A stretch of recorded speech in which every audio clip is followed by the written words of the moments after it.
are 4,315,275,402 Alabama football podcasts on the internet. And now you get to ignore every single one. This is the Houndstooth Podcast. Real talk from real fans. We gump to a standard around here. Recapping the Alabama Crimson Tide and college football from around the SEC and across the nation. This is the Houndstooth Podcast. And here are your hosts, Bill Sylvie, Jessica Brand, John Henry, and Bo Ganora.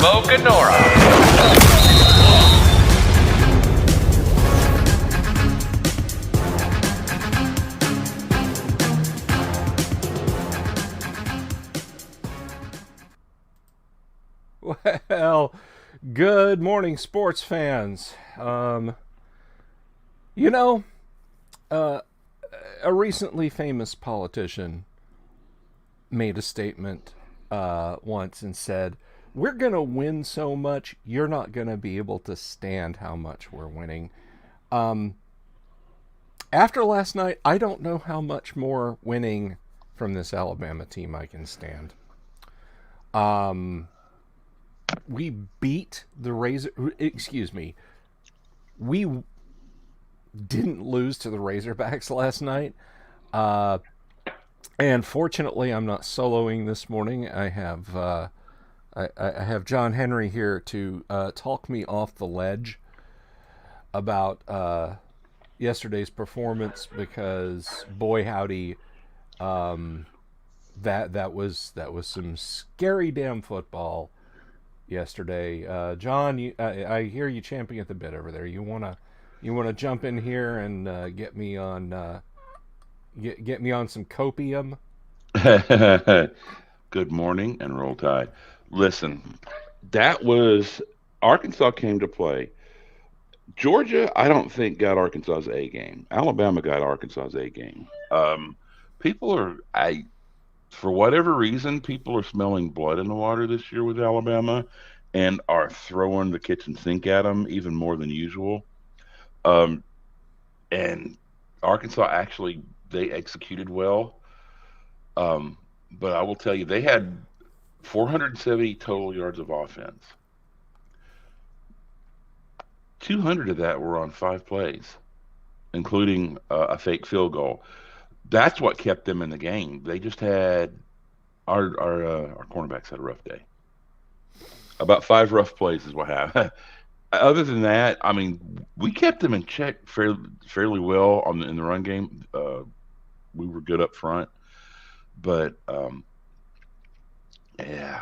secondary had a bit of a rough day. Yeah. That's kind of an understatement. I think we should just roll up our sleeves and dig right in. And let's look at some numbers. Let's look at the tail of the tape yesterday for the Tide. So Bryce Young had an absolutely phenomenal look. This was better than Mac. This was better than Tua. This was better than Jalen. This was better than Jake. 31-40, 559 yards, averaging 14.5, 5 touchdowns, folks, 5 TDs. The guy was a one-man scoring machine last night. Rushing, B-Rob, 27 for 122, averaging 4.5. He was also a one-man show. Yeah, also a one-man show. It was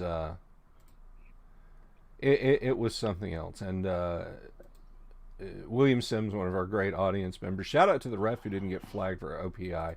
Oh my gosh, it's just PTSD from that. So to move on, Trey Sanders 1 for 3, and then of course Bryce 6 for -11. The receiving core was equally on fire. Everybody ate. Everybody ate. Jamison Williams 8 for 190, long of 79, 3 touchdowns, average of 23.8. John Mechie III, 10 for 173 with 1 TD, averaging 17.3, longest of 33. Cameron Latu, 3 for 58, average 19.3, long of 28. Slade the Blade, 3 for 49, averaging 16.3, long of 27. Trey Sanders, 1 for 36. B-Rob, 3 for 18, long of 8. Ja'Cory Brooks, 1 for 12. Jaleel Billingsley, 1 for 12. Christian Leary, 1 for 11. And that was that one was a touchdown. Bryce Young scrambled him open. That was a pretty play. Yeah. Our offensive line had probably their best game of the year so far. Thank goodness. And I think we have a new right tackle, which we've been wondering about that all year. But they played well yesterday against a very good front seven, by the way. Yes. Yeah. Who even is our defense anymore? Look, with all respect, Will Anderson is just balling out. I mean, he had 11 total, 7 by himself, 1 sack, 3.5 tackles for loss. The star was Henry Toto, though. 13 tackles, 8 by himself, 2 sacks, 3 tackles for loss. In between there, DeMarco Helms, 11 for 8 and 1 tackle for a loss. And I think it bears a little bit of discussion of the whole defensive scheme. I usually just kind of gloss over defense because everybody. I mean, it is a large spread. But we have Battle, 6 tackles, 3 solos. Christian Harris, 5 with 3 solos and 1 tackle for a loss. Fidarian Mathis, 5 tackles, 2 solos, 1 tackle for a loss. Jalen Armour Davis, 4, 2 solos. Byron Young, 4, 1 solo. Brian Branch, 3, 1 solo. Dallas Turner, 3.5 on the tackle for loss. Daniel Wright, 2 with 1 solo. Kool-Aid McKinstry, 2. Justin Eboig, 2. Malachi Moore, 1 tackle, and that was a solo. LeBrian Ray, 1 tackle, and Tim Smith, 1 tackle. 76 total. 38 of those were solos. 3 sacks, 10 tackles for a loss. But who is this defense? Who are we getting week to week with this defense? Is it the defense that stopped Ole Miss? Is it the defense that very ably handled New Mexico State? Is it the defense that did mostly good against Mercer? Or is it the defense that imploded against Texas A&M? Who do we get week to week with this Tide defense? We had no interceptions, no kick returns of note. There were a couple of near misses on interceptions, and those would have completely changed the nature of this game. They would have. Slade had 2 punt returns and muffed 1, so bad form, Slade. Shame on you. Will Reichert, okay, look, he was 2 for 3. Everybody must be thinking that the shine is off Will Reichert after a perfect season. Look, that first kick, he should not have been put in the position to be attempting a 48-yard field goal. But he was perfect on extra points. And Burnett, we punted once, Burnett with a long of 32. So that's the tale of the tape. And I'm just, I don't know, man. I don't know. it's just every week it's like, who's going to show up? The good news is we only had one bust. That was on a touchdown pass. Mm-hmm. There were three other plays, and this is one of those games where we'd hold them, and all of a sudden they would get a one-on-one, and a defensive back would get turned around.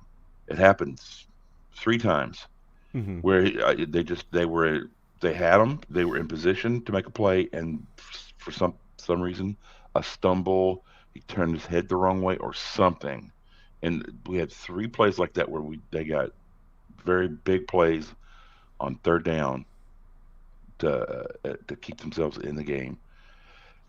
So the corners are going to be working on fade routes this week. I think they got to Yeah. clean those things up because that's where we got killed. And we can't go into Jordan Hare half-assed. Look, No. Auburn is shot, but let me tell you something. If you're new to Alabama football fandom, if you're new to SEC football, Auburn is conspicuously lucky at home against Alabama. Much of that is due to ref ball. And look, that's not just me being an Alabama homer. All right? There are plenty of people around the sport who will tell you, in no uncertain terms, hey, it looks like Auburn's check cleared when it comes to ref calls they get. And Auburn fans, if you stumbled on this because you don't know how to use YouTube or the internet, it's true. All right? Save your angry emails and tweets and whatnot. It's true. Because neutral sports casters will call Auburn out on the conspicuous number of calls they get. The point being is, if we bring soft corners and a sleepy secondary, a sleepy, spongy secondary into Jordan Hare next week, well, let's just say our season's going to come to a rather abrupt end. An abrupt, unpleasant end. But I digress. I didn't see a lot of spark out of the defense yesterday. They had flashes of brilliance. I mean, am I wrong? Am I completely off the mark here? Well, like I said, I think 5 plays kept them in the game. They went for it on fourth down times. They had a fake field goal Mm-hmm. that for some reason we got caught with our pants down, and I mean it should have been obvious. So Yeah. they're gonna shame the safeties on that one because it looked like we were in a safe play to be on the lookout for a fake, and they still right between the safeties Yeah. for a touchdown. Yeah. It was that was a bad play. It shouldn't have happened. Nick even came out in the post game presser. I don't know if you folks caught it, and said, "Yeah, we practiced that." Uh-huh. I believe Nick. I don't think he'd get up there and lie about certain things. But if they practiced that and they still got caught, I know no team is perfect. Well, 2020 Alabama was perfect. But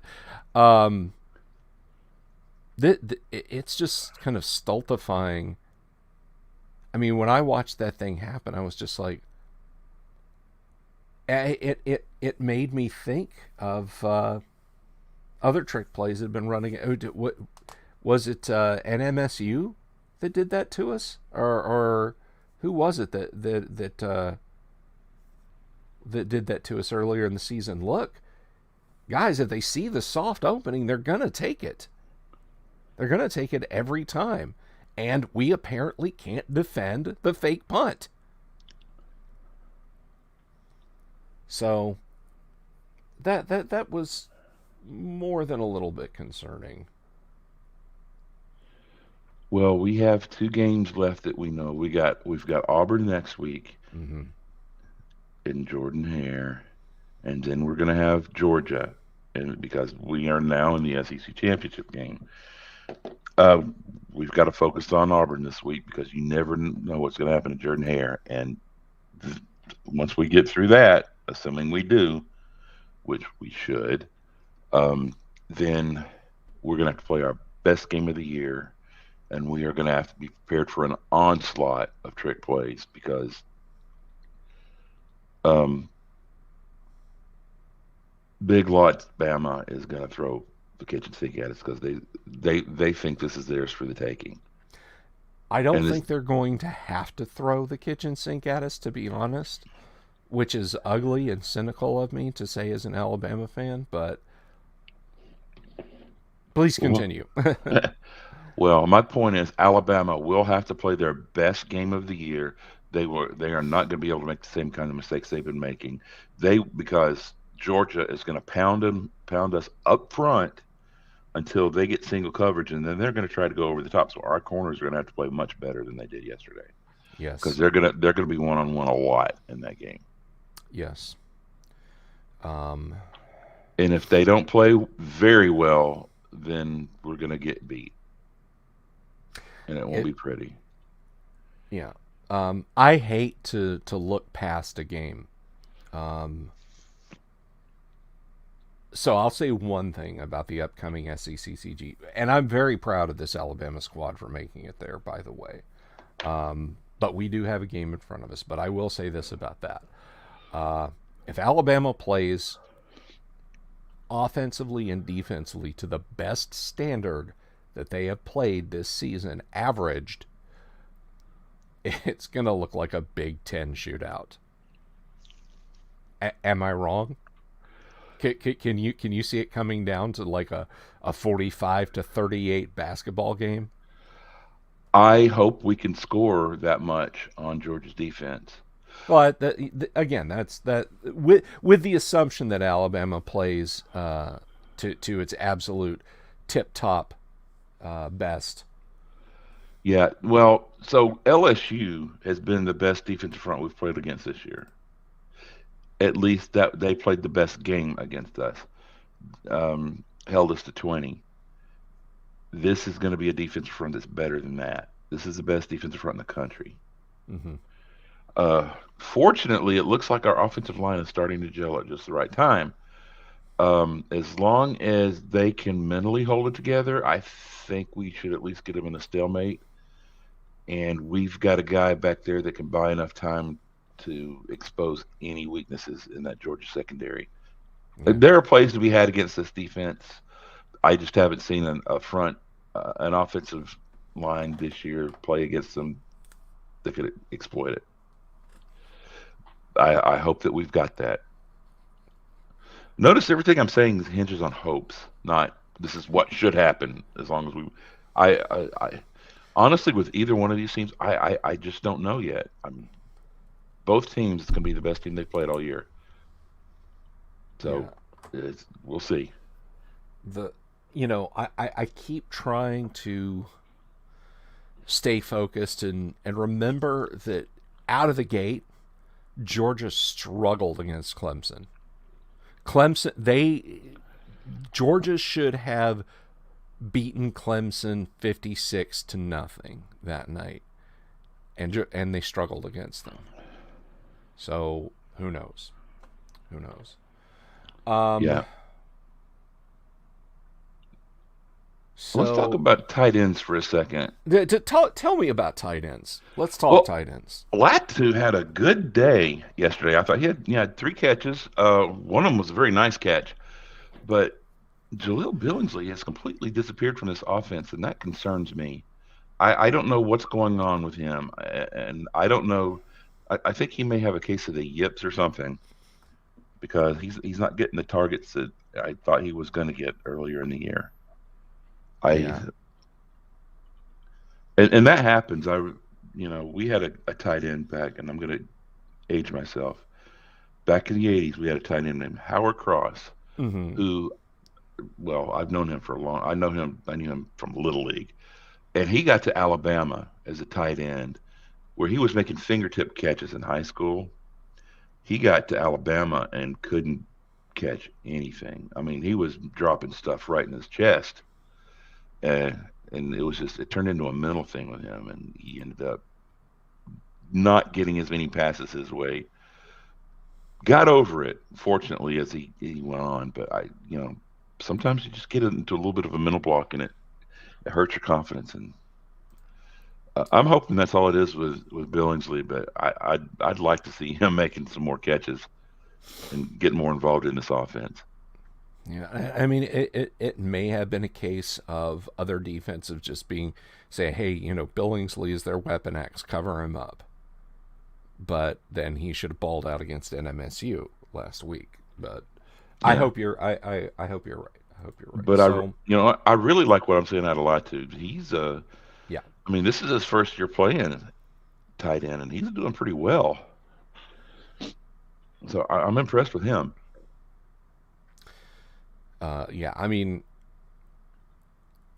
it's we have a good receiving core, and we have a decent front seven. Look,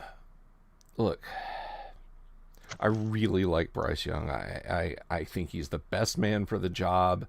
No, I don't think Paul Tyson or Jalen Milroe should be even discussed unless something were to happen to Bryce. But I just wish he was 6 inches taller. Don't we all? Dear Lord, I was watching routes last night. Throw the ball. He's right there. And then it occurred to me he probably couldn't see over there. The tipped nearly interception pass. You know the one I'm talking about when he threw into the blitz? You give Bryce 3 more inches on his heel, and he makes that pass. I'm not insulting him. But I do want to talk about one of our favorite spots, of course, is high tide, low tide, elephant stomp, and I gotta give my high tide play has high tide plays. Jamison Williams gets the high tide. Just 190 yards, 8 receptions, long 79. It's a monster night for Jamison Williams. Low tide is kind of a toss up, and William Sims there in the audience with the ref who didn't get flagged for offensive pass interference. It's a tie with that and that gosh darned fake punt when we got our fake punt when we got caught out. That just sickened me. It literally made me nauseous. Like I felt like I was going to puke. Although I would have to tie that with the sack. We all know the sack. I was a Bryce, just throw it away. Just throw it away, Bryce. And then elephant stomp. Bryce. I was just complaining about him, but 559 yards. Tell me that's not an elephant stomp. So what do you got, John? All right. Well, I'll tell you what. My height. I was a little bit more specific today. Okay. I do a lot of summary high tides and low tides too, but today my high tide, it's Jamison Williams, but it was his 3rd touchdown pass of the day. That pass in the back of the end zone, where he made a diving catch at the back of the end zone to seal the deal. Yes. That was that was almost a diving catch. He had to hold on to the ball, secure the catch, and then get something down in the back of the end zone. And he managed to do both of those. And that was a great play. And I will say, Jamison Williams had a bad drop early in the game. He seems to be good for 1 drop a game. Mm-hmm. One of those. That was right in your hands, dude. One of those kinds of drops. He's good for about 1 of those a game. Seems like Julio Jones did that about once a game too, but hey, if that's his comparison. That's all right. Um, but yeah, he had a monster game, but that my high tide is his last touchdown because I mean we needed that one. That We did. We did. that because that if he didn't make that catch, we were punting. My low tide, and I may mention this before, five. They had 200 yards of offense on 5 plays. Without those 5 plays, this is a completely different game, and we're not sweating. We were not jumping up and down and yelling in the fourth quarter. Yeah. We're sipping tea and oh yes, Arkansas played well today, but they just didn't have it. They're a tough team. But with those 5 plays, went from oh good job little guys to why didn't you take care of these guys and jumping up and down and yelling and cussing. So that is my low tide and my elephant stomp. Young's touchdown pass to Christian Leary, where he had all day. He sat back in the pocket for about 5 or 6 seconds. Then he scrambled around for about 3 or 4 seconds.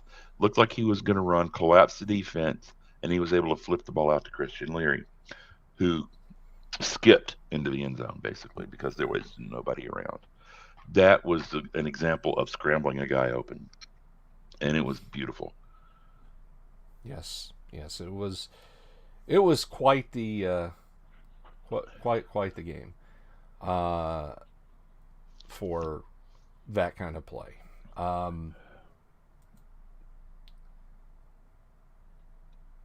So this is the halftime segment of the show where we talk a little bit about trivia, and you'll have to forgive me, Mr. Sims.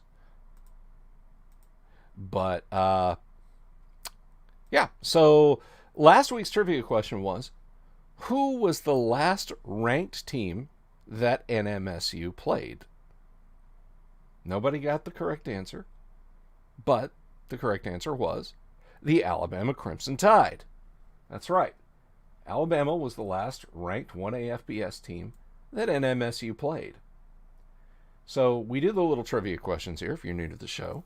And we'll give a shout out to whoever gets the trivia question right at the beginning of the show. Nobody this week, or nobody from last week's question, so no shout out this week. But even after the show, if you're listening during the week, what have you, and you're like, oh yes, that was Alabama that they last played as ranked team. You can put it down in the comments underneath the video. We like that kind of engagement. Or you can even hit us up on Twitter. John, what is our Twitter handle? Our Twitter handle is Bama Dad Jokes. At Bama Dad Jokes over on Twitter. And I will just put that up on the screen momentarily.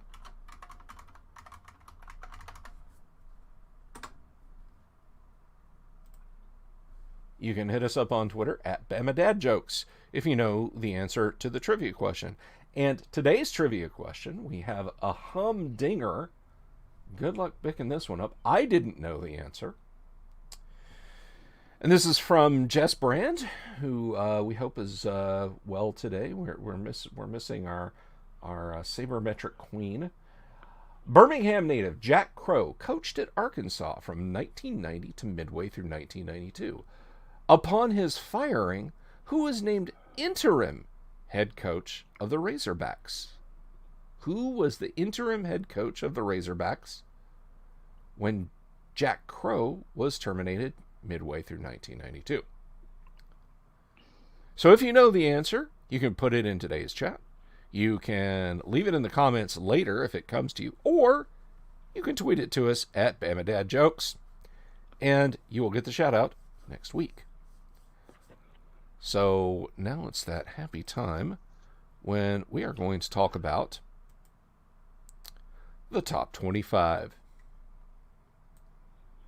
All right. Well, do you want to do the top 25 or do we want to go? There are some SEC games we could discuss very quickly. There are about 3 other SEC games that are worthy of mention, by the way. Well, let's dive into the SEC games first, and then we'll cover the top 25. First of all, Georgia had a scrimmage against Charleston Southern, 56-7. Nothing to discuss there. Yeah. Texas A&M played Prairie View A&M, the battle of the A&Ms. That really wasn't much of a battle because Texas A&M hammered them 52-3. Yes. The battle of the states, Mississippi State beat Tennessee State 55-10. Kentucky beat New Mexico State 56-16. Yep, I saw that. NM State gave Kentucky more problems than they gave us. So yay. Always good to see. Yes. Tennessee beat South Alabama 16-14. Tennessee is actually playing pretty well this year. And LSU, they could go to a bowl. they're 6-5. They are eligible. So, wow! Congratulations, Vols. Yeah. You suck less than usual this year. And LSU played Louisiana Monroe and pulled away late, 27-14. Now, for the other games, we'll start off with an easy one. Vandy Ole Miss. Ole Miss jumped out early to at halftime it was a 24-9 lead. Vandy was a little bit pesky in this game. They kept it from being a complete blowout. Not to steal from our man Funny Mane, but would you call that a struggle win for Ole Miss? Yes, I would. That was when you beat a team by 14 and your coach says, that was not the game we expected to play, but it is what it is. Yeah, that was a struggle win. Okay. So 31-17 on that game. Florida, Missouri. The Tigers beat the Gators 24-23. They were down 13-9 at halftime and came back and oh, Florida. What happened? Well, I can tell you what's going to happen, and what can I? Let me just drop a hint. Special assistant to Coach Saban, Dan Mullen. Yeah, he's lost this team. They are not. They're not playing as a team. They're not. I think they're just ignoring their head coach. I wonder if the other coaches on the team are ignoring the head coach as well. That happens late in a failing regime. So that's a bad sign for Cousin Eddie. Yes. And finally, South Carolina 21, Auburn 17. Feed it directly into my veins. Auburn is no longer bowl eligible, and quite frankly, that fills me with hateful joy. Yeah, and if my mother-in-law is listening to this, it's nothing personal, but it sure is funny. It is. I think William Sims sums it best. Lol at Auburn. Oh, I mean, and the best part of this is Auburn got Auburned at the end with a punt that may or may not have touched the Auburn receiver on the back of the leg, and South Carolina recovered to seal the win. That was a long replay. It seems like it took a very, very long time to replay that one. If Bo was here, I right when you said that, I would immediately cue up a video clip of Loki from the third Thor movie saying, "That's how that feels." Exactly. That is exactly that's how that feels moment. Although, quick shout out to William Sims, he did catch me out. Auburn is 6-5. They are bowl eligible. Sorry, they are. Auburn is bowl eligible. So Gasparilla Bowl. What are we talking here? I'm thinking the New Mexico upstairs VCR repair school bowl is where they're bound. Or is it maybe the Duke's Mayonnaise Bowl in Charlotte? Duke's Mayonnaise Bowl. You can play outdoors in Charlotte at the end of December, which is usually not that bad, but not as good as indoors on New Year's. Uh, I know it's a had to take your sister to prom bowl, but I really I envy the guys that get to go out and play in that bowl game in the Bahamas. uh, Except for the cramps. Oh But yeah, yeah, the prep, but bowl prep would be fun, but all of a sudden playing that heat, all of a sudden you're going to get cramps, and yeah. eh, Oh yeah, it's you're worth it. right. I mean, It's totally worth it. you take somebody off the frozen plains because it's getting cold up north. Off the frozen plains, and then say, hey, you're going to go play football in 90-degree weather. Yeah, but still, to the Bahamas, it's going to be fun. Frozen Plains sounds like something my 4-year-old daughter would like for Christmas. It brings a completely different thing to my mind. Daddy, look, that's a frozen plane. It's got Elsa on the side. Oh Sorry, my goodness. No, no, no, I'm no, a no, I'm a no. girl dad. That's what comes to mind. I'm sorry. I too. I mean, when the movie first came out, both of my girls were very into Frozen. So, um, Bo is here, listening and driving. Yes, we see you, my brother. Um, Do not eat too much turkey and pass out on the way do not. back. I am doing an in-law Thanksgiving. Just shortly after today's broadcast, actually. So, I too will be joining the tryptophan afflicted soon. Um, so let's. Is that is it for the SEC? There wasn't much, but so yes, but two of them were fun losses for us to discuss. But yes, that completes our SEC tour. Now looking at the top 25, was there anything? Do you want to just roll into the top 25, and we'll catch as catch can on what may or may not have been interesting. Yeah, let me do my run through of the top 25, and then what we can do is come back around and play our buy or sell game with the top 10. Ooh, I love that segment. Because let me tell you, the top 10 was extremely difficult this week. Mm. It was tough. I had to sit there and stare at the screen for a while to figure it out. But I think I have a decent one. But let's go. So starting at the top, number one, Georgia had a scrimmage against Charleston Southern, 56-7. Mm-hmm. Alabama, number two, held off the pesky Razorbacks, 42-35. I did not see that score coming. I thought this was going to be a defensive game. Hmm. And then Oregon, Oof. they were turned into pate by the Fighting Vinny Gambinis, 38-7. Utah quarterback Cameron Biscuits Rising was 10 for 18 for 178 yards, but the Utes rushed for 208 yards and 4 touchdowns. And the defense held the big O to 63 yards of rushing. Damn. So that was Oregon got some yards. They just could not get in the end zone. One of those games. Did okay between the 20s. That's not where the game's won, though. Ohio State hammered Michigan State, top 10 team, 56-7.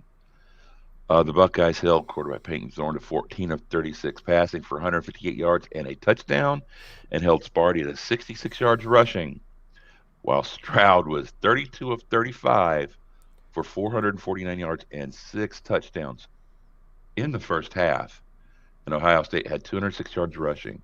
This is one of those cases where Ohio State just jumped on them early and just did not let anything happen, and they just steamrolled them. Yep. Cincinnati, they had a non-struggle win. They horsewhipped the SMU Mustangs, 48-14. Desmond Ridder was 17 for 23 with 274 yards and 3 touchdowns. Bama transfer Jerome Ford had 20 carries for 80 yards and a touchdown, and since he held SMU's offense to 199 total yards. So they had a good game, and all of a sudden they're going to be right back in that conversation. Michigan, they took care of business against Maryland, 59-18.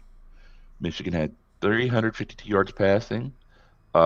Receiver Donovan Edwards had 10 receptions for 170 yards and a touchdown, while the Wolverine D held Leah to 19 of 33 passing for 178 yards with one TD and one pick.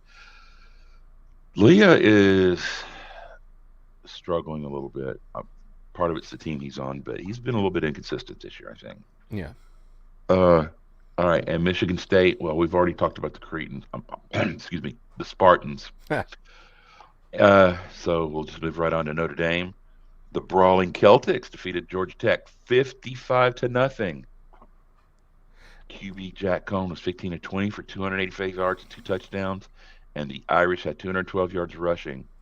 While Yellow Jacket quarterback Jordan Yates was 14 of 28 for 96 yards, a pick, and a lost fumble. So you see where that game was lost. Yeah. I'd say. Everywhere. Yeah. Yellow Jackets had some quarterback troubles yesterday. Oklahoma State rolled over Texas Tech 23-0. This was one of Oklahoma State playing some tough defense.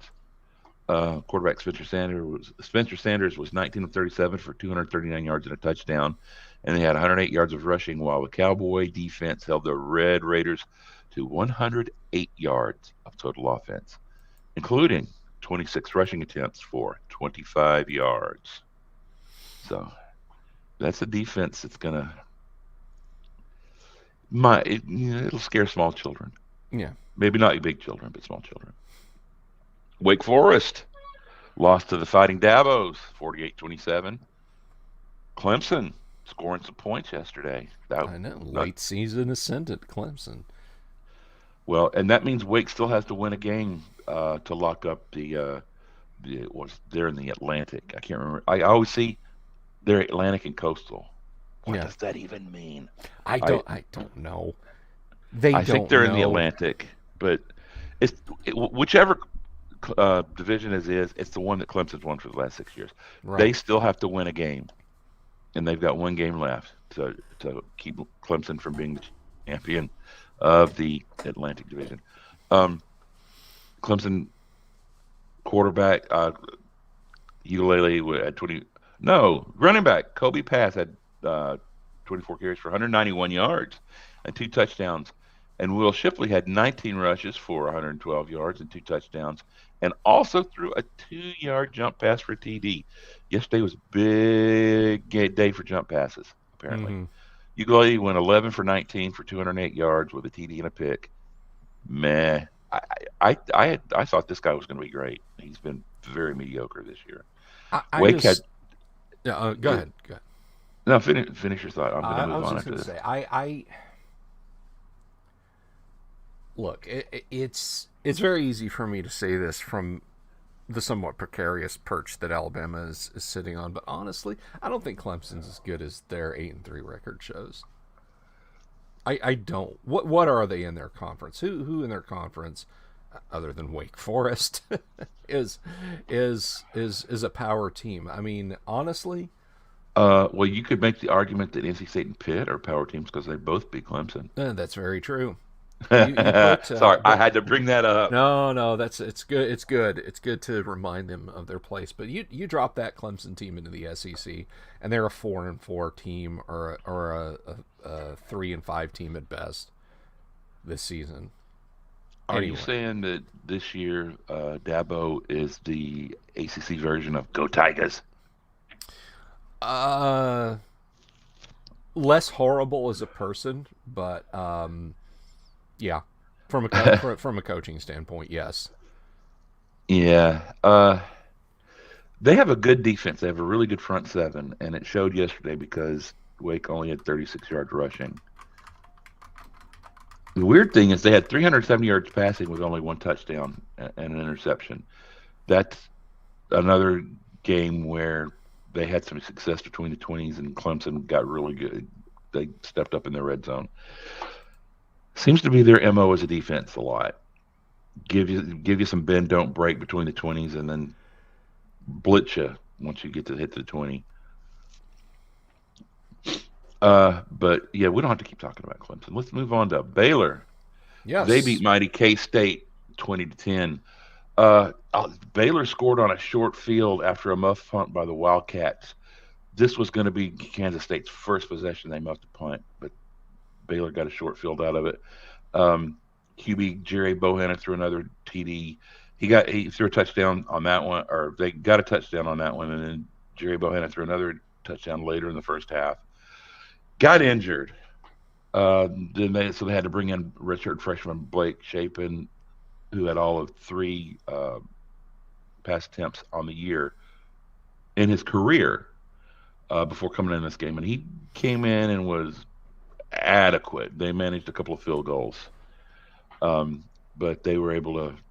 Defense was able to hold K-State. Ole Miss took care of Mighty Vandy, 31-17. Oklahoma got by Iowa State, 28-21. 280-pound defensive lineman Jalen Redmond returned a fumble 42 yards for a touchdown. He rumbled. He was quick for a big guy. If you go back and watch that, and that was a bit of a wild play. The Sooners managed to get by the Cyclones. Okie quarterback Caleb Williams was 8 for 18 for 87 yards with 1 touchdown and 1 interception. The quarterback whisperer seems to be off his game a little bit this year. How many Heisman winners in a row did they have at quarterback? That's a good trivia question. I know the answer. What is it? 2 and a Heisman finalist. And the Heisman finalist was Jalen. After Jalen left, they had they've had Spencer Rattler and Caleb Williams, and those 2 have both struggled. Yes. So they have. Somebody's put the fork stick over the Rattler.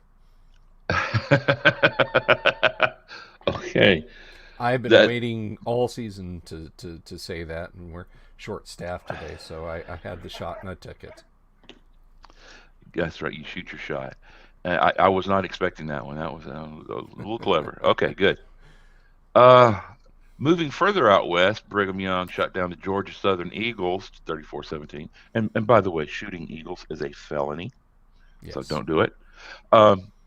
Brigham Young led the Fighting Irk Russells, that's for the old-timers, 2017 at halftime, but held Georgia Southern scoreless the rest of the way. Quarterback Jaron Hall was 17 of 25 for 312 yards and 2 touchdowns, while Tyler Algier had 25 carries for 136 yards and 2 touchdowns for the Cougs.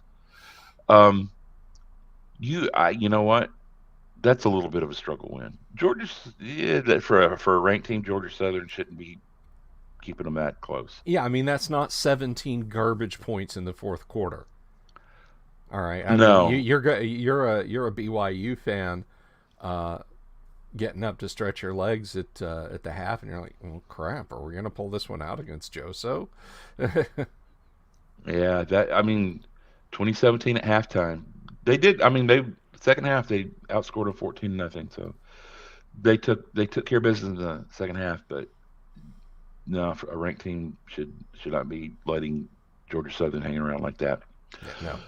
No. Wisconsin ran through Nebraska 35-28. And when I say ran through it, I mean that literally. Stephon Bracey, Wisconsin returned the opening kickoff 91 yards for a touchdown. And 17-year-old running back Braylon Allen, 17 years old, ran for 228 yards and 3 touchdowns. And if I remember correctly, this was his 600-yard game in a row at the age of 17.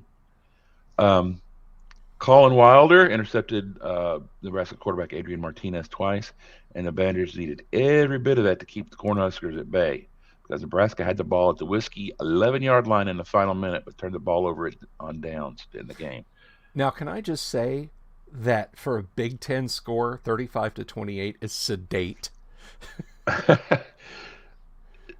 The Big Ten is sort of all over the place this year. They've had some serious offensive shootouts, but they've had some ugly games, usually involving Illinois, Indiana, and Penn State, one way or the other. Mm-hmm. But yeah, and Wisconsin at times can make somebody look bad.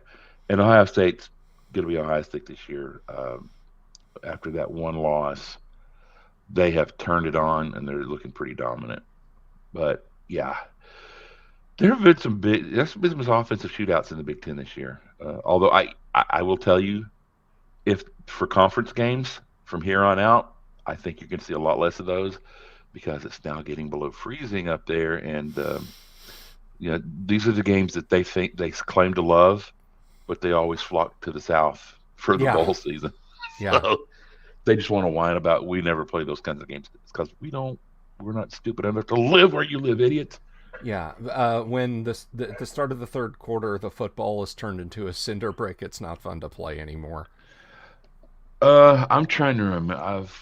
I've played games in the 30s, and if you're on the sidelines, it's no fun. If you're in the game and you're playing, you don't really notice that much. Yeah. Now, when you get way below freezing, maybe your hands, your fingertips start getting cold and achy, and Snapping the ball does off get when you kind of hard. catch the ball. Yeah, only in Green Bay and only in January. Right. But hey, then you get to be in a cool NFL films, and John Facenda narrates how freaking cold it is. Yeah. And The then they autumn show- wind is a pirate. Bum bum bum bum bum bum. Please don't sue us, NFL. Please. Anyway, I'm sorry. I completely derailed that. Go ahead. But I mean, yeah, you gave one of the reasons why I wanted to play football. John Facenda had a lot to do with that. Absolutely. And watching those big ugly dudes running around in slow motion, slamming at each other with steam coming out that would make a bull proud. Yeah, Yep. that's the good stuff. And now I'm going to have to go out and run some laps after this. You're welcome. All right, Texas A&M won the battle of the A&Ms 52-3 against Prairie View A&M. Iowa defeated Illinois 33-23. Iowa had 2 interceptions, including a pick six and a 100-yard kickoff return to beat the Fighting Illini. Quarterback Alex Patia had 83 yards passing and an interception for the Hawkeyes, but Tyler Goodson had 132 yards rushing on 27 carries to lead the quote-unquote offense. This is one of those ugly games with a slightly higher score. Pitt, the Panthers outgunned the Virginia Cavaliers 48-38. Come on. I dug deep for that one. Cavalier quarterback Brennan Armstrong was 36 of 49 for 487 yards, 3 touchdowns, and a pick, while Pitt quarterback Kenny Pickett, he's a Heisman hopeful, was 26 of 41 for 340 yards, 4 touchdowns, but 2 picks. Pitt's Israel Abanaconda had a 98-yard kickoff return. Kickoff returns yesterday were a thing. So For some teams. So yeah, I'm going to stop right here. This is the week of being thankful. I am thankful that Alabama is not giving up kickoff returns. So I am thankful for that. That's great. So 'tis the week. Ladies and gentlemen, joining us in the studio, Mr. Bo Ganora. Good morning. How we doing? Good morning. So I successfully arrived, and I found a little hidey hole that I can that I can step into and join. So I have a portable studio.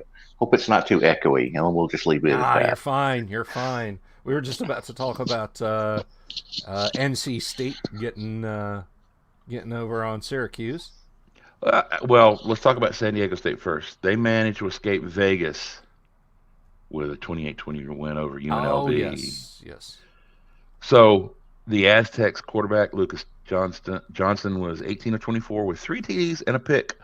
And I'm also thankful that Young did not throw any picks. He's doing very good. He's thrown 4 on the year. Yeah. So this is the week. I am thankful for low interception totals. While Rebels quarterback Justin Rogers was 15 of 21 for 305 yards and 2 TDs and a pick, in relief of starter Cameron Friel, who was 6 of 13 for 67 yards and a pick six before leaving the game with an injury. Further thankful we don't have any quarterback injuries.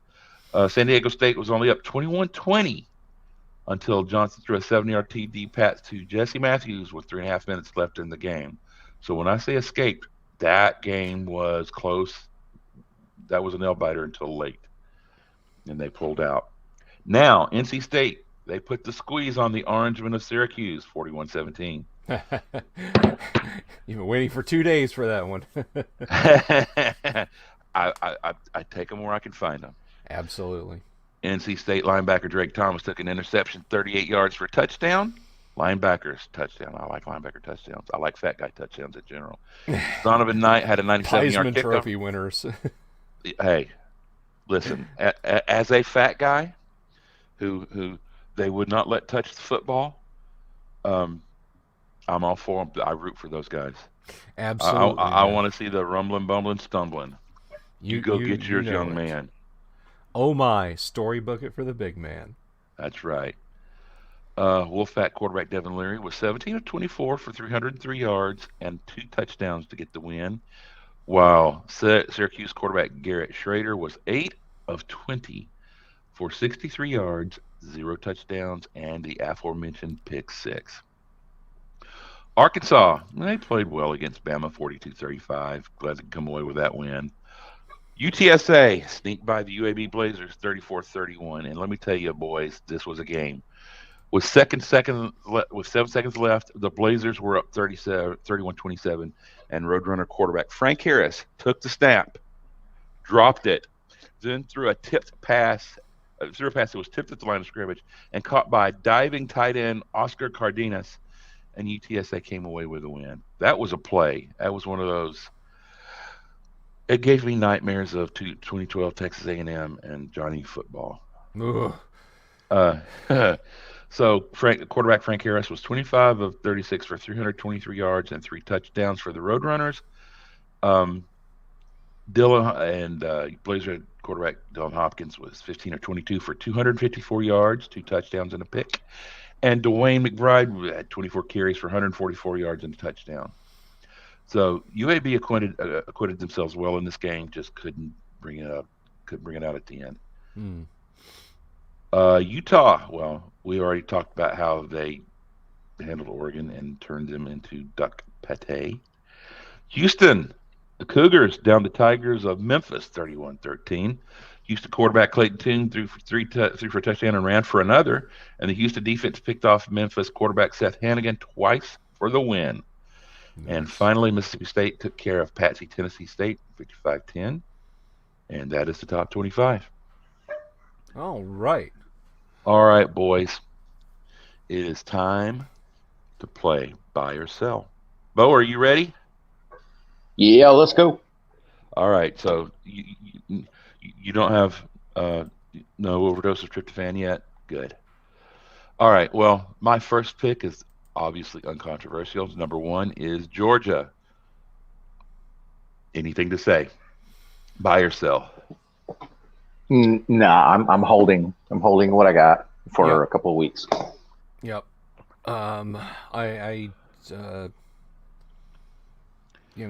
Right now, Georgia is the apple of college football, and they're far too expensive to buy. You got to hold them. So I'm holding. Couple of holds. Interesting. Okay, well, my number 2. Ohio State. I see what you did there. I think Ohio State is on a revenge tour right now. I would cautiously buy some Ohio State. Bo? I'm sorry, I missed that. What did you say? My number 2 is Ohio State, not Alabama. They got dropped this week. Yeah, I'm good with that. Am I buying them at 2? Probably not. I'm just going to hold them and see what happens. So Ohio State has the worst defense of the top 4 or 5 candidates that you want to throw out there, right? In today's football, with the offenses being as prolific as they are, that may not be good enough like it was back in 2013 when Bama, was able to get by with a great defense and a manageable offense. So I'm just going to hold. All right. So nobody's selling them at number 2. That brings me to my number 3, and that's Alabama. Is that where we should be? I mean, so if you own stock that you believe in and it takes a dip, you're supposed to buy more. So Yeah. I'm gonna buy some Bama. All right. So, Bill? I can't argue with that philosophy. We're going into to Auburn, who have rightly been delisted, and you gotta you gotta love your team with your whole heart. I'm buying Alabama at 3. Okay, so we're making an emotional buys here. Oh, And for Alabama, I gotta. It's not emotional. It's called dollar cost averaging. Well, whatever you call it, I'm putting my heart over my wallet, and we're buying Alabama at 3. Okay, and while you guys are saying buy, let me give you a warning, because I would not be a proper broker if I didn't warn you. Next game is in Jordan-Hare. It does not matter the record. Jordan-Hare is a dangerous place to play. They're probably going to put 4 inches of water on the field, and then put it in a deep freeze or some other stupid thing. Yeah. And there are going to be shenanigans, and it's going to be loud. So that's a dangerous game. And then, assuming they survive that, you go up against number 1 Georgia, who has not looked weak all year, has not had an inconsistent week. They have been rock solid number 1. Again dispute that. I think their opener against Clemson was awful. Okay, I could be, but you could also take the view that they broke Clemson. They mentally broke Clemson after the fact, but 10-3. Yeah. So I was looking at was perusing some FEI and F plus rankings yesterday, and Bama's had a couple of 3 top 10 FEI opponents. Clemson's highest ranked opponent was Georgia, for obvious reasons, but after that, they I think Wake, and then they're in the 20s. So I'm going to say Clemson has at Georgia. I'm sorry, I said that wrong. Georgia's highest was Clemson. Okay, Georgia's highest ranked FEI or F plus opponent was Clemson, and I'm just going to leave that there. Okay. Yeah. So, okay, that's fine. All right, that brings me to my number 4, always controversial, Cincinnati. They're still a penny stock, and I still want to buy them. I'm buying Cincinnati at 4. Yeah, I mean after yesterday, I don't know what to do but buy some.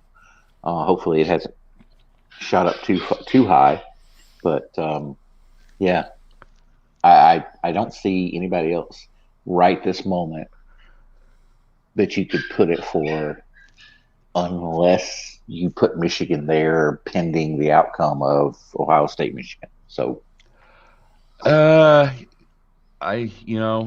considered it, and I put Michigan at number 5 because, well, they got beat by Michigan State, who just got hammered by Ohio State yesterday. So maybe they had a bad game, but I happen to think Ohio State's maybe that good right now. I mean, I do think Ohio State is much better than Michigan State, but I also believe Michigan State had a horrible game. And okay, first year coach, that's a pressure game. I just don't know that he handled it well. I certainly hope he signed that contract extension before the game. Yeah. So anyway, 5 through 10, I'm fairly confident in my top 4, which is obviously is the most important ones. 5 through 10 got dicey. So we're going to start with number 5, Michigan. Tell me what you think. Yeah. I'll take some Michigan at 5. I gotta wait and see after Ohio. I'm gonna straddle. On Michigan. Okay. Well, I mean, 5 through 10, and remember, I told you I had trouble with this, and it gets dicey, and it's because there's a drop off. I've got Oklahoma State at number 6. I don't think they're better than Michigan. What do you guys think? No, I'm selling Oklahoma State. I just think mullets are going to be down this coming year. So, listen, I was out yesterday. Mullets are back. I just have to say, the man is a trendsetter for what it's worth. And if you go to Orange Beach, you're going to see mullets for miles. I want to see your market research on that later. But I'm sorry. I'm selling Oklahoma State. All right, 6. fair enough. Bo, what you got? Tell me. I haven't really watched Oklahoma State enough to know. So I'm gonna do whatever you do when you don't own any stock and you don't just not buy any, not sell, not hold. What do you call that? Watch and learn. Put them on my watch list. There you go. Put them on my watch list. No, well, we'll call it watch. Okay. I'll tell you what. They are a rare commodity. They are a Big 12 team that plays defense. There are a couple of those this year. And I mean, traditionally we've seen TCU play defense. They had a few years where they didn't do a lot of that, but Oklahoma State's playing defense this year. And they're making their opponents play ugly. So are you advising a buy? I'm telling you that 6 through 10 was a mishmash, and I can't see anybody else to put there. Which is the exact reason that is because we need 12 teams in the playoff, right? Yeah. Oh God, I hate to be wishy-washy. I may put in a buy order on a little bit of Oklahoma State then, because I was completely confident, and then you mentioned a Big 12 team that plays defense. I'm like, oh crap, that's right, they do, don't they? Yeah, and that's why it's getting weird. There's offensive juggernauts in the Big 10, and there are defensive teams in the Big 12. It's like the apocalypse. It's the bizarro world, man. Yeah. It's some weird Marvel universe. All right, so that brings me to number 7. People may hate on me for this one, but my number 7 right now is Ole Miss. Yeah, I'll buy Ole Miss at 7. Yeah, I'm buying Ole Miss at 7. I would buy Ole Miss at 5. If they what's got me keeping them down are their losses. At least one of those losses is attributable to being overcoached. Kiffin, is doing this thing where he's going for it on 4th down a lot, and there were against Auburn, if he had taken field goals instead of going for it on 4th down, that he would have beaten Auburn. Mm-hmm. He coached himself into a loss on that game. That's why they're at 7 and not any higher. But I will still buy them at 7. Well, okay. That means they're the best 2-loss team in the country. Yay.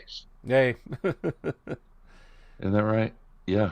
Best 2-loss team in the country. Yep. Which brings me to my number 8, Oklahoma. No, I'm selling Oklahoma at 8. I'm sorry. Sell it. Sorry. I'm unloading all my bargain hunters. I'm unloading all Oklahoma. So, okay. So you're telling me that you are not convinced that the quarterback whisperer is going to be able to pull it out. Okay. I could see that because they are, next this week is Bedlam and they have Oklahoma State. Yep. And I agree. I think that Oklahoma State's defense is going to make those quarterbacks look even worse than normal. Yeah. So you if you have something and you think it's peaked, you sell it before the crash. So I'm selling it. We're selling on a high because next week I don't think Oklahoma's going to be on the stream. Okay. I don't want to step on your stock predictions, Big John, but no. All right. Well, that brings me to my number 9, and it's one of those teams that's just kind of sneaking in there because they've only had one loss, and I'm trying to. My question is, are they better than other teams with one loss, and are they better than some of these 2-loss teams that have played much tougher schedules? My number 9 is Notre Dame. So the answer to both of those questions is no. Okay. Yeah, I'm not buying Notre Dame. I'm not advising anyone buying Notre Dame. If you have Notre Dame, because it's like just a traditional stock you keep in your portfolio, good for you. I don't see this Notre Dame thing as anything other than a threat to some team ranked 18th or 19th that they're going to play at the Citrus Bowl or whoever. Just that's a big no on Notre Dame for me. I'm not buying. All right. Are we selling or holding? I'll sell. I'm over. So Rudy was offsides, kids.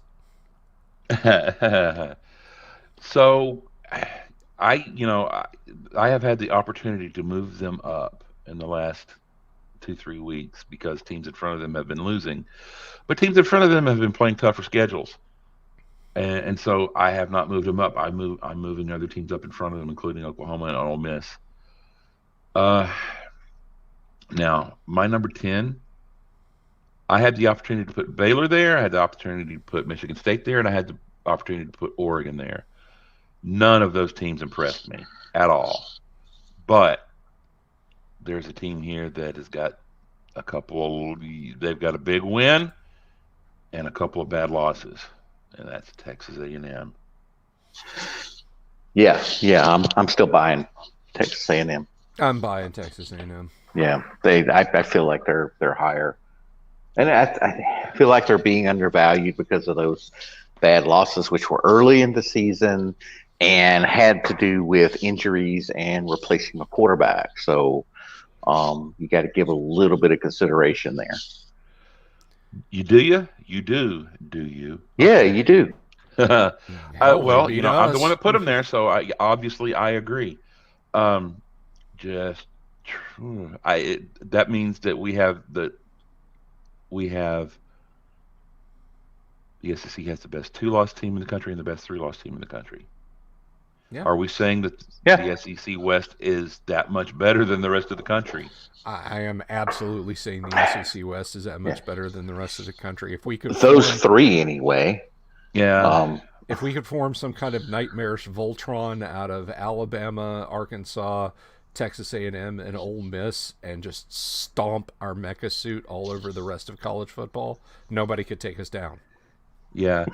I also think that that the SEC has the best 4-loss team in the country in Arkansas. Yeah. But definitely. Yeah, Arkansas is definitely the best 4-loss team. I mean, to Arkansas, the problem with Arkansas is they play in the West. Yeah. And if Arkansas played in the Big 12, well, I mean, they've played a team from the Big 12 this year, didn't they? And won. So, yeah. Put them in the Big 12. Well, Arkansas is like it was Texas, so Yeah, I know, but they could probably be leading a division or second place easily. I bear no animus to Arkansas. I don't have the hatred for Arkansas that I do for Tennessee and more for Auburn than anyone else. But so to my Arkansas listeners, I say, you guys are really going to love the next couple of years coming because you're going to beat Texas and Oklahoma again and again and again and again. Yeah, I mean, as much as I dislike Tennessee, who would have thought that the winners of the latest coaching carousel round would have been Tennessee and Arkansas? Yeah. Yeah. And I have to admit, and I hate to talk about it, but Auburn's coach seems to have been doing a pretty good job this year. I mean, he's had to deal with Bo as his quarterback, and for obvious reasons he was a quarterback. But I mean, he's put together a team that's pretty well coached, and they lost a lot after last year. Yeah, that's true. They did. Hypothetical question: does Bo go pro?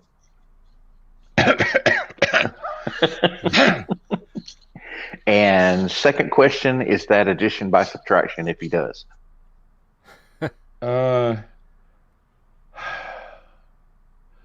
I don't know, and two, yes. He's a pretty good quarterback. He goes off schedule to try to make his own plays way too much, and likes to do the whole throw sidearm thing and diving it, and he tries to do too much. He doesn't play within himself, and it turns into a liability if he's playing tough competition. Auburn is entirely loathsome, and I wish nothing but sorrow and loss for them. Hear, hear. I wish we had something as eloquent and colorful as the "Man, I Just Hate Tennessee" rant, but for Auburn, because I would just play, like, I would live stream from now till next week, because YouTube will let you do that. I would just run a live stream from now till next week of that on a loop. I despise Auburn. Well, you could put the Squidbillies and T-Pain song on loop. I could. So along about 2012 or so, I think I put in it was one of those hate week comment threads for Auburn, and I put in something, and it was I considered it eloquent. I don't remember the whole thing, and I probably wouldn't be able to find it if I went back to look for it. But yeah, it was things to the effect of, I want Auburn's defensive line to not want to come back onto the field because it hurts too much. I want the defensive backs to be tripping and falling and getting trucked by our running backs. I want their quarterback to cry every time he comes back on the field because he knows it's going to get sacked. Yep. Those kinds of things. And it was just long and vicious, and I wish I could remember it. I would read it like poetry to you right now if I had it. Well, I appreciate it. You know what my favorite Auburn hate video is? The replay of the 2012 game. That was yeah. I have never seen human beings systematically disassembled like that. I've never seen a foot. Oh, Alabama's had dominant wins, but against Auburn, it's just so much better. I loathe Auburn. I cannot stand them. Damn that them, game, and they're going in and they're coming out. May the universe turn its light against them. That game was like one of those YouTube videos where their machines are cutting perfect cubes, and yes, and it's one of those satisfying, emotionally satisfying ASMR football. It's like how it's made, but it's how it was unmade. And whenever anybody tries to show me that clip from that game, I'm like, yeah, let me show you a clip from an Auburn Alabama game, and then I just send them the link to the YouTube to the highlights video for that 2012 game. Yes, it is fun to beat Auburn. Yes, it is, and not just beat them, humiliate them. Yeah, I want to give Auburn make them completely dispirited. Take them out of the game early, score trash touchdowns late. There you go. Yeah. So how do we feel about next week? Well, there's the desire, and then there's the reality. I think it's going to be another frustrating win for Alabama. I think. Let me. I know a lot of people do, and a lot of people don't put credence in the FPI.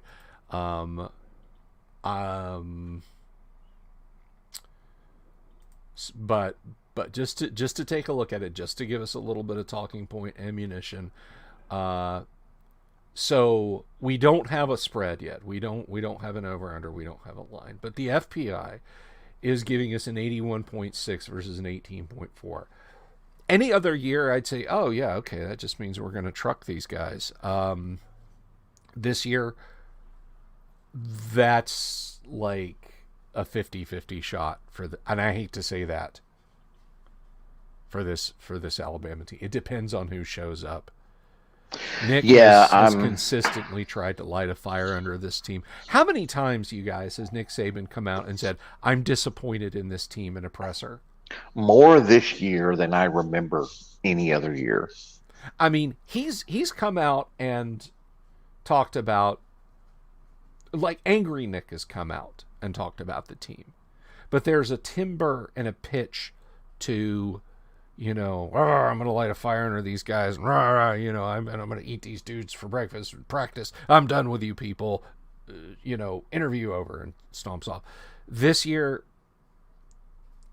this team is frustrating him, and you can see it, and he said as much. And I have never heard that out of Nick. So applying that to the upcoming Iron Bowl that is in Jordan-Hare, I just can't say.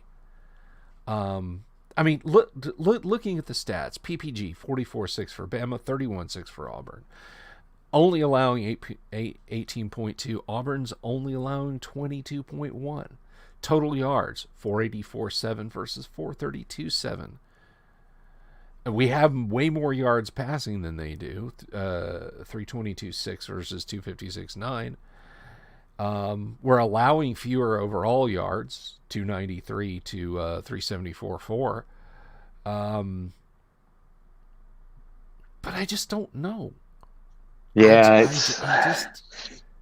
it's hard to get a handle on this game because Alabama's team is really young, and I'm afraid that the loss to Texas A&M didn't do enough to instill the process and don't look ahead to the championship game, right? Yeah. I'm afraid they're going to get caught looking ahead to Georgia, but then to counterbalance that, you've got a Finley at quarterback for Auburn, and their regular field goal kicker is injured as well. So I don't. This is one of those games where I'm not gonna predict anything. I'm just gonna wait and see what happens, and hope for the best kind of thing.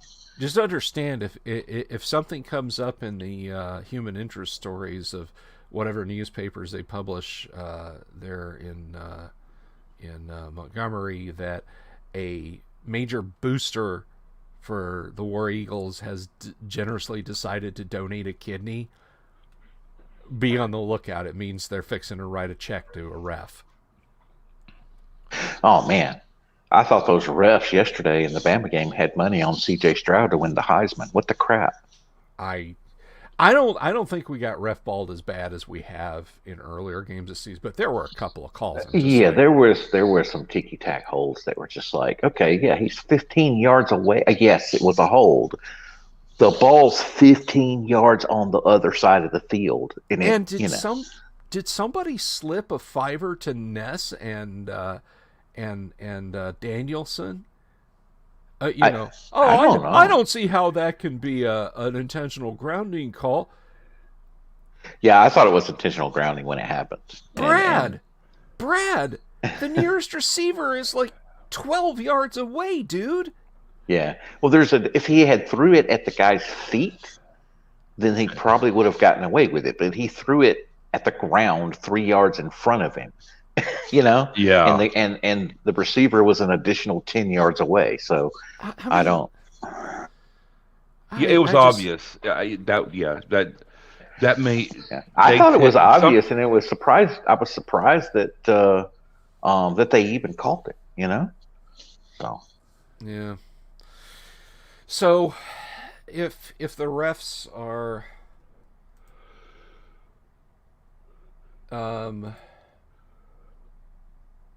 if the refs are at least somewhat balanced, slightly better balanced than they were against the Razorbacks. I mean, I fully expect to get be. out of there alive. I fully expect it to be 11 versus 15. Just And if you've got a good team jumping up and down and yelling, we keep getting ref ball, doesn't matter that much. It's frustrating, but it doesn't matter that much. But every game this season with Alabama, it has mattered. There were a couple of times in the A&M game when we got ref balled. If we'd been playing to par, it wouldn't have mattered, but it cost us the game, and that frustrates me, and I don't want to see that this coming week. So that's what I have to say looking forward. John, what do you think?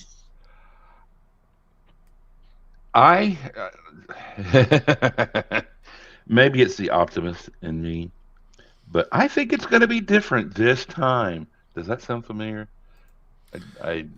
It's like that relationship that Yeah. they just keep standing you up, not returning your calls. Then 6 months later they call you back up, and it's going to be different this time. This time I think this is going to be Alabama's going to pull away, and I think it's going to be a 3-touchdown game. That's what I think. It's going to second half.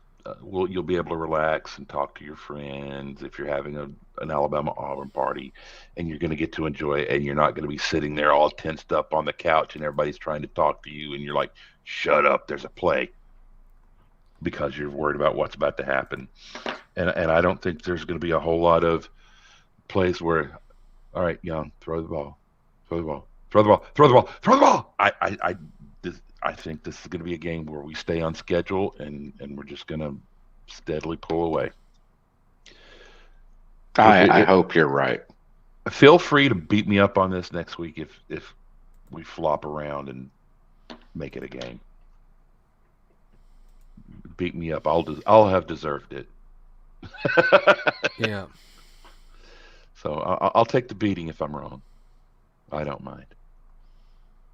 Fair enough.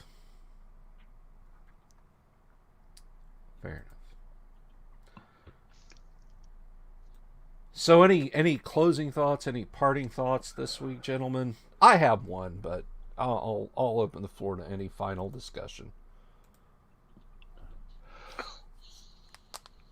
I believe you guys have covered everything.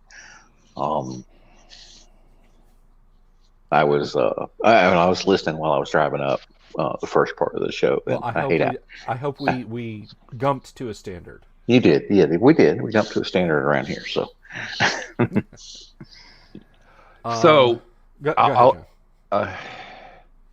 This is a young team. They're a good team. They're a young team, and it shows in the inconsistency where people are playing brilliantly, and all of a sudden there's why did you just do that moment that keeps a team in the game? We've lost the game because of it, and I'm looking ahead, which we're not supposed to do. Sorry, Coach. I apologize. 2 thoughts. This isn't our year. Number one, I don't see this team playing consistently enough to beat Georgia. And if we beat Georgia, to go into the playoffs and then have to beat Ohio State, Cincinnati, Georgia, any of those. I don't think we can beat Georgia twice. We will do well to beat them once. I don't think we could beat them twice. And right now, I don't think we could be able to. I don't think we could hang with Ohio State right now. I think we could beat Cincinnati. I just don't see. This is not our year. Next year, maybe. We're just too inconsistent. Number 2, this may be the year that a 2-loss team makes the playoffs. Look around at the 1-loss teams. Yeah. And that team being who? Alabama. Oh, okay. Especially if it's a close loss against Georgia. And look, Ohio State beats Michigan, and then they go and beat whatever Patsy is over in the other, which I think would be Wisconsin. I could be wrong. Oklahoma State beats Oklahoma, and then they've got Baylor. Baylor could beat Oklahoma State. They're another team that makes the other team play ugly. So that would, and the Pac-12 and the ACC they're out. There's just not a team there in either place. So the competition would be another Big Ten team, which I don't think there's going to be another one, and Big 12 champ. I'm not saying it's going to happen. I'm saying this could be the year because there just may not be anything else. I don't think a 2-loss Bama gets into the playoffs. That is almost my closing thought. I gotta agree with Bill. I don't think if Alabama loses to Georgia that there's going to be enough there for the committee to put them in, because people are just tired of seeing Alabama. I mean, I hate to say it, but it's true. That's not rationale. People are tired of seeing Alabama. That's not rationale. And I'm not saying it will happen. I'm saying it could happen. Just I'm reading the tea leaves and looking ahead, and I see a scenario where it could happen. I'm giving it, I'd say less than a 25% probability if Alabama loses again. There's less than a 25% probability, but it could happen. Yeah, and maybe it would be good for us to sit. I don't know. I honestly don't know. But with that said, I do want to take a minute here. With Thanksgiving almost on us at the end of this week's episode, I do want to take a minute to express my gratitude, to give thanks, if you will, to some folks. When I came up with this crazy idea for a sports web show all the way back in August of 2021, I thought, I'll ask a couple of people and we'll make memes and observations about Alabama football and college football in general, and it would be just a little fun thing to do. But what we've created is fun, but it's also insightful and, dare I say, a smart sportscast. And we bring something a little unique to the table week in and week out. Bo's the technical brains behind this. I mean, without him, we'd be yelling at you folks over tin cans and kite string. Jess, who couldn't be with us today, but her analytical mind is a wonder to have on the show. And I think in the coming seasons, we're going to have to be on the lookout for poachers from other sports news agencies. And of course, my man, John Henry, dude, you're like the heart and warmth and the sense of humor of this show, but you've got a sharp eye going. Your unique perspective with buy, sell, hold, treating it as a stock game is just so good. So good. And of course, no mention of this show and the fun we've had would be complete without thanking all of you guys listening, the fans. Regardless of whether you're up with us on the mornings and Sundays or listening later in the day or later in the week, if you clicked the link, followed us on social media, and sat and commented at us or with us, thank you. So from our homes to yours, this has been this week's Houndstooth podcast. Wishing you a great day and a happy Thanksgiving.